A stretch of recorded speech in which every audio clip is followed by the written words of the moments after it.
The first time, Evelyn Pierce called me the delivery dad. My son was standing beside me with a paper bag full of sandwiches. It happened in the lobby of Pierce Medical Systems, under a ceiling so high my voice would have sounded small even if I had used all of it.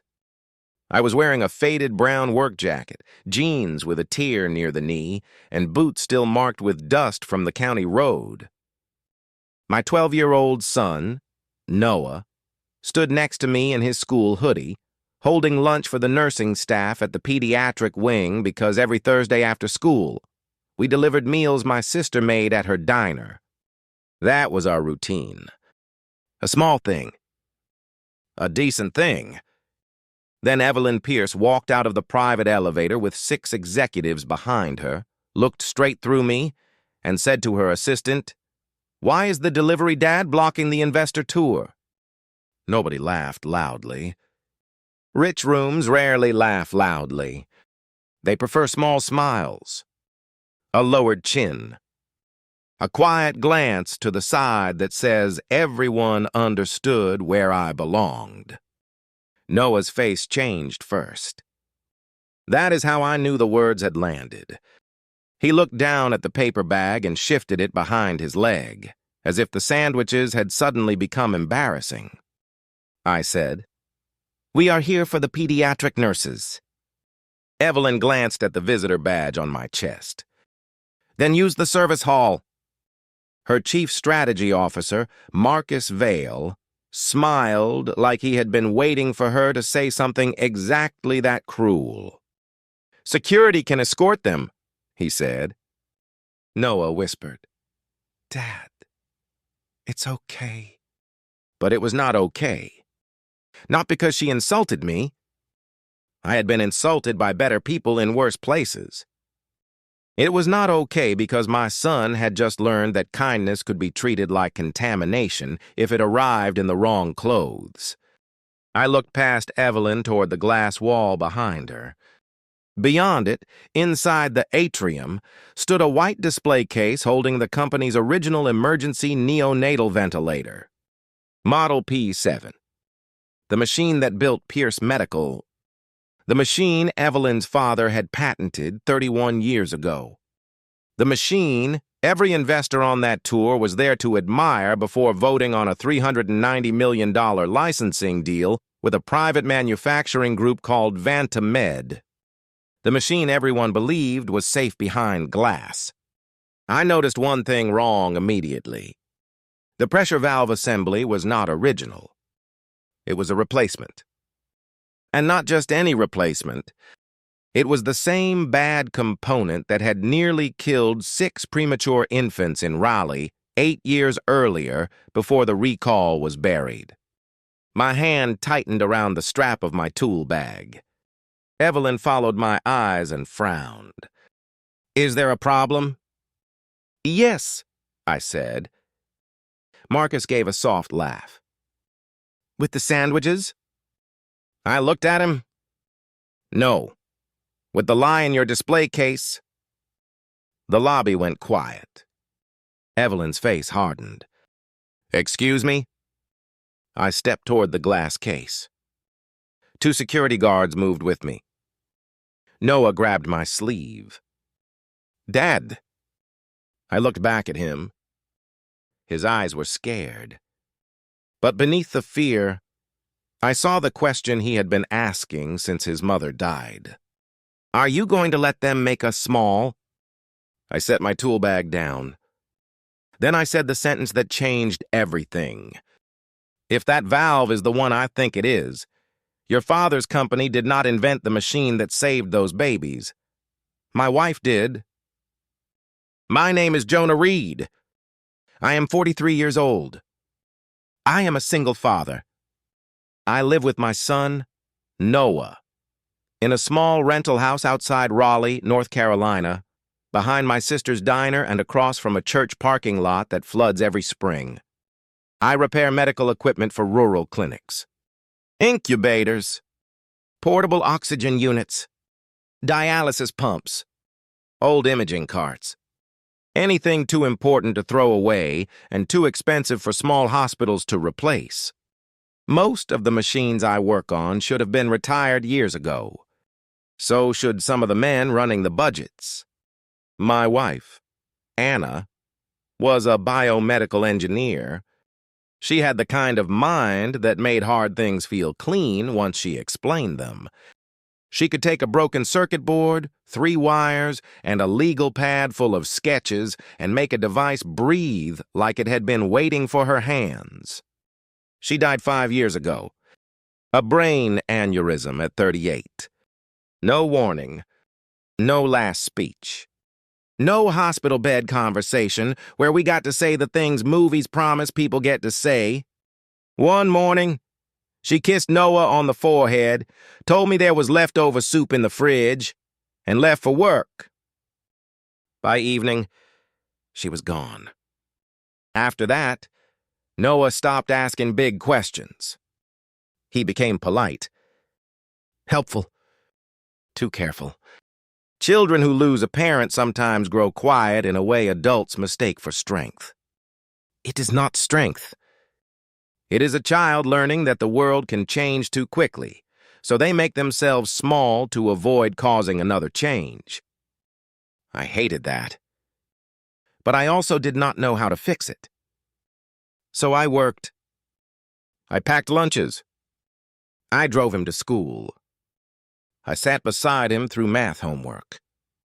I tried to be both parents and became, most days, one tired man doing 2 incomplete jobs. Anna had once worked for Pierce Medical Systems. That was before Noah was born.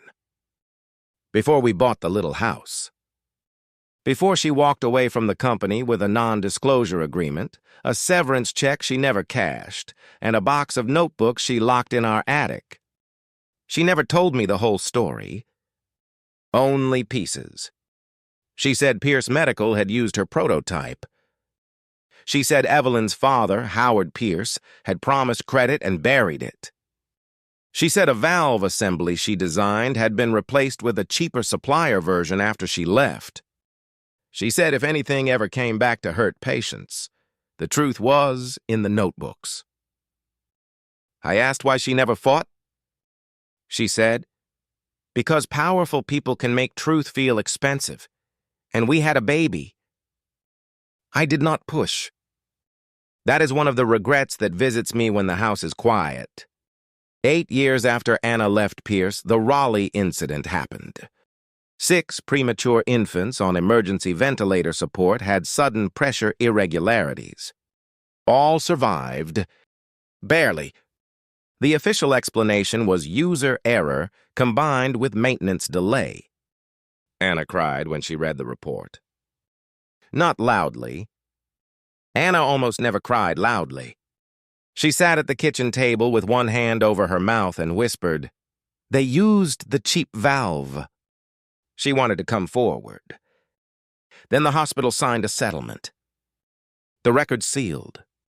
Pierce Medical denied product fault. And Anna, who had already spent years being told she was unstable, bitter, and legally bound to silence, put the article in the attic box and locked it again. Then she died. For 5 years. I did not open that box. Some boxes are heavy because of what is inside.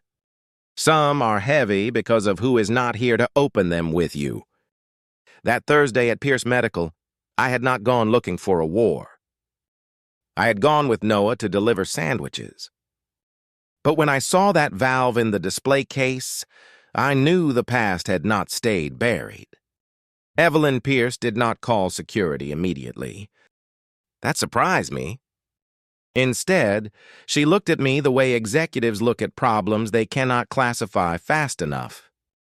"You are claiming your wife invented my father's ventilator?" "I am saying your display has a false valve assembly." Marcus stepped forward. "Miss Pierce, we do not need to entertain this." I pointed at the case. "That is a V12 substitute regulator. It was never approved for neonatal emergency flow. If Vantamed is licensing that production model, you are about to sell a defective design across 3 states. Marcus's smile vanished. Only for a second. But I saw it. Evelyn did not. You know our licensing partner? She asked. I know bad parts, Marcus said. Security. This time, Evelyn did not stop him. The guards took my arms. Noah dropped the sandwich bag. It hit the polished floor with a soft sound that hurt more than shouting. One of the sandwiches rolled out. Turkey on wheat, wrapped in wax paper. Noah bent to pick it up, but his hands were shaking. I looked at Evelyn. If you sign that deal tomorrow, children will be breathing through a lie. Her face went pale. Not with guilt. With anger. Get him out! We were escorted through the lobby and onto the sidewalk. The afternoon sun hit the glass building behind us like nothing had happened. Noah stood beside me, holding the damaged sandwich bag against his chest. For a long time, neither of us spoke. Then he said, Mom worked here? Yes. Did they steal from her? I closed my eyes. I think so. Then why did we bring them sandwiches? That question deserved a better answer than I had. So I told him the closest thing to truth. Because the nurses did not steal anything? He nodded slowly. Then he looked back at the building. Are you going to let them do it again? That night, I opened Anna's attic box. Noah sat across from me on the floor with his knees pulled to his chest. Inside were notebooks, old schematics, dated lab logs, signed prototype notes, printed emails, and one sealed envelope with my name written on it. Jonah, if they ever make the valve again, my hands would not open it at first. Noah moved closer. Dad, I tore the envelope. Inside was a letter. Anna had written it 2 years before she died. She said if Pierce Medical ever revived the P7 licensing model, I should look for 3 things. The original pressure stabilizer sketch dated March 14th. The internal email from Howard Pierce approving her design under his name, and the V12 substitution memo signed by Marcus Vale. Marcus, not Howard. Marcus had been a young operations attorney back then. Now he was Evelyn's chief strategy officer. The man smiling in the lobby while security dragged me out. At the bottom of the letter, Anna had written, I was too tired to fight when Noah was small. If this reaches you, please do not fight for my pride. Fight because babies do not get to choose what machine breathes for them. Noah read the last line over my shoulder. Then he said, We have to tell her. I tried. No, he said. You tried while she was embarrassed. That is different. Sometimes children say something so true you almost wish they had been less well raised. The next morning, I drove to Pierce Medical before sunrise. Noah insisted on coming. I refused. He packed his backpack anyway.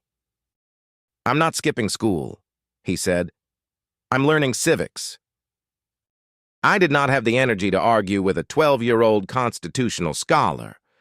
At 7:40, we stood outside the employee entrance with Anna's box in my arms. The guard recognized me. No.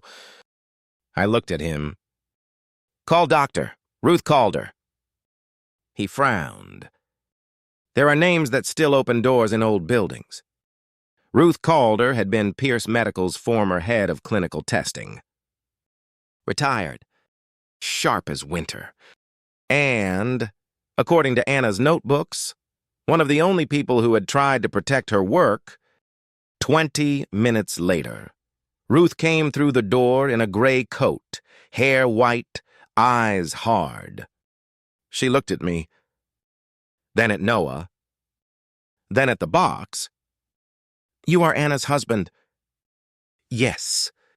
She touched the lid of the box like it was a wounded thing. I wondered when this would find its way back. She brought us upstairs. Not to the lobby. Not to the service hall. To a small conference room near legal. Evelyn arrived 10 minutes later. Furious. "Ruth, you do not work here anymore." "No," Ruth said. "That is why I can still tell the truth." Evelyn turned to me. "If this is about yesterday, you can speak through counsel." I opened Anna's box. "No, this is about tomorrow." I laid the first schematic on the table. Anna's original stabilizer. Then the lab log. Then the email from Howard Pierce. Anna's flow design works. File under P7 emergency system. We will discuss inventor language later. Evelyn stared. I placed the next document down. The V12 substitution memo. Authorized by Marcus Vail. Cost savings projection, 18.7% per unit. Clinical approval status, pending. Implementation recommendation, proceed under legacy assembly code. Ruth's voice was cold. They bypassed testing by hiding the new valve under the old part number? Evelyn sat down. I had not expected that. She looked at the documents like they were rearranging her childhood. My father knew? Ruth did not soften.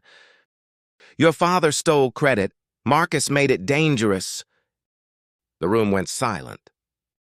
Then the door opened. Marcus walked in with 2 attorneys.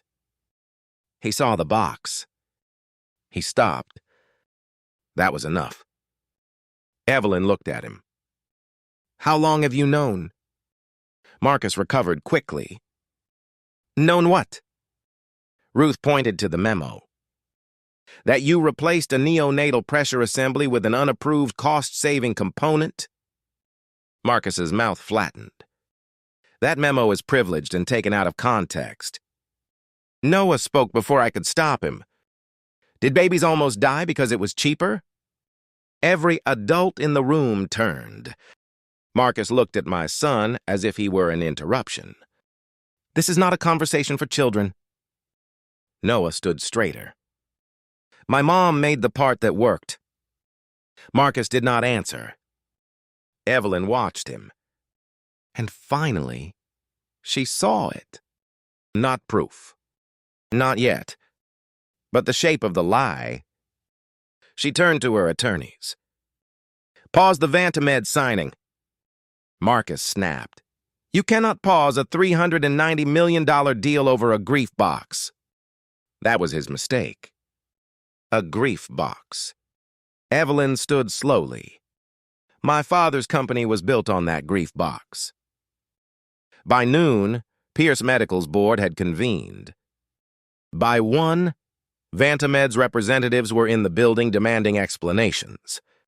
By 2, the internal audit team found that the licensing package still included the V12 assembly under the old P7 code. At 3, Marcus tried to delete a folder from the legal archive. At 3:14, Ruth produced a backup. The board meeting began at 4. I was not supposed to be in the room.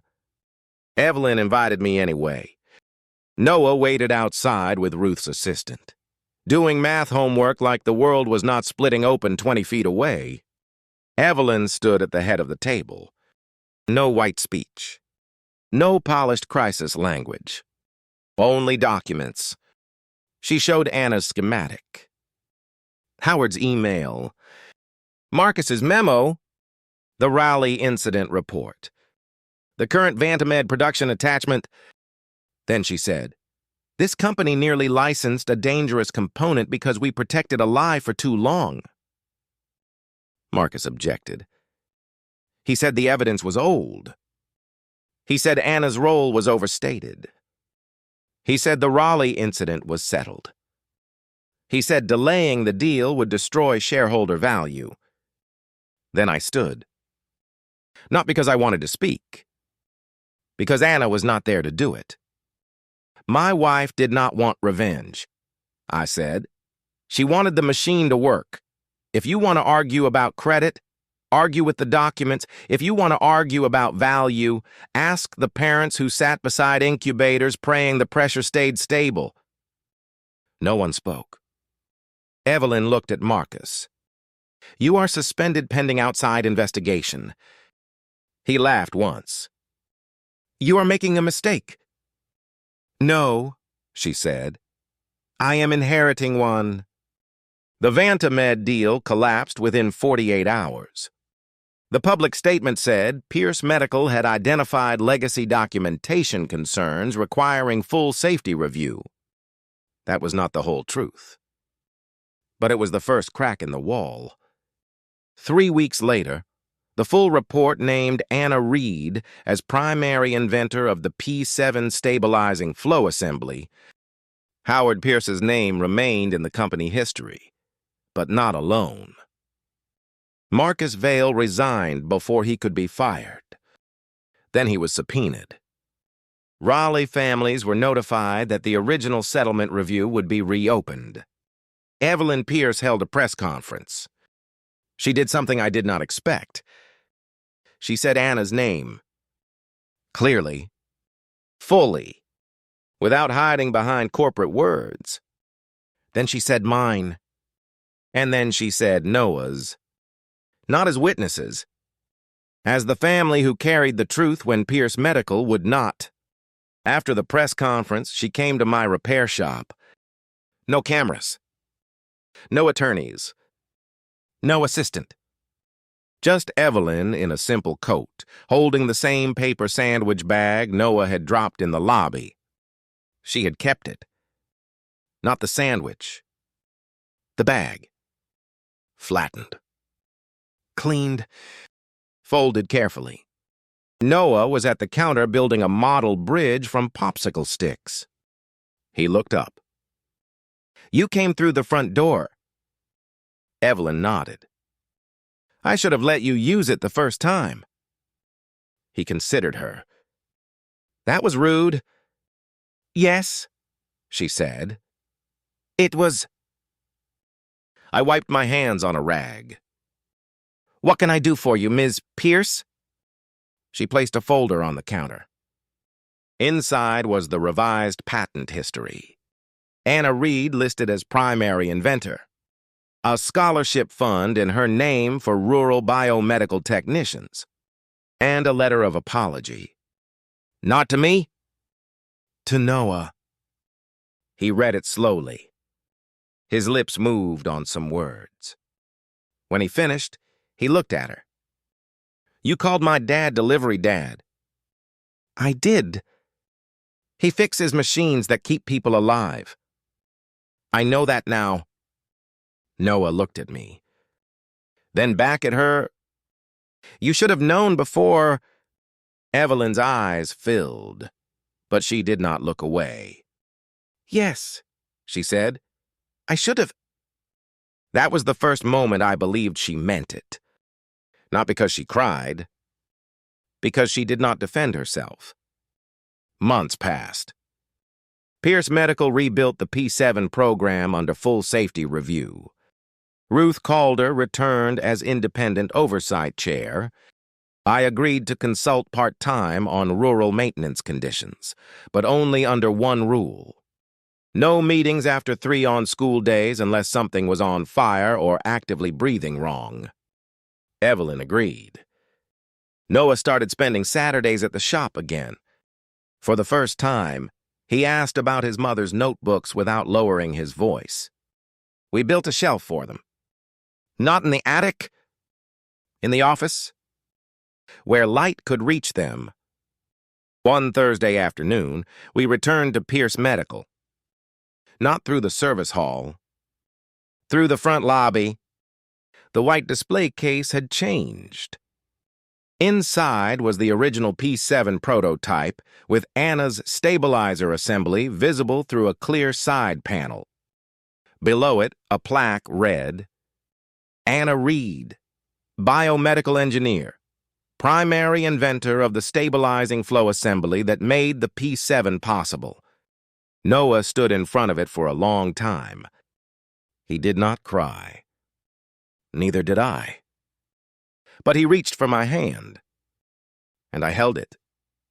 Evelyn stood a few feet away, quiet, waiting, not leading the moment, not managing it, just letting it belong to us. Finally, Noah said, "Mom did this?" "Yes," I said. He looked at the machine, then at me. "And you brought it back?" I swallowed. "We did." He nodded. Then, because he was 12 and still partly a child, he said, "Can we get burgers?" I laughed. It surprised me. The sound of it. How easy it came. How much Anna would have loved that. On the way out, a young engineer in a Pierce badge held the lobby door open for us. Noah walked through first. Then me. Then Evelyn. And for once, nobody told us to use the service hall. That night, after Noah fell asleep, I sat at the kitchen table with one of Anna's notebooks open in front of me. Her handwriting moved across the page, quick and slanted and alive. For years, I had thought grief meant protecting what was left by keeping it closed. But closed things do not breathe. Machines do not. Truth does not. Families do not.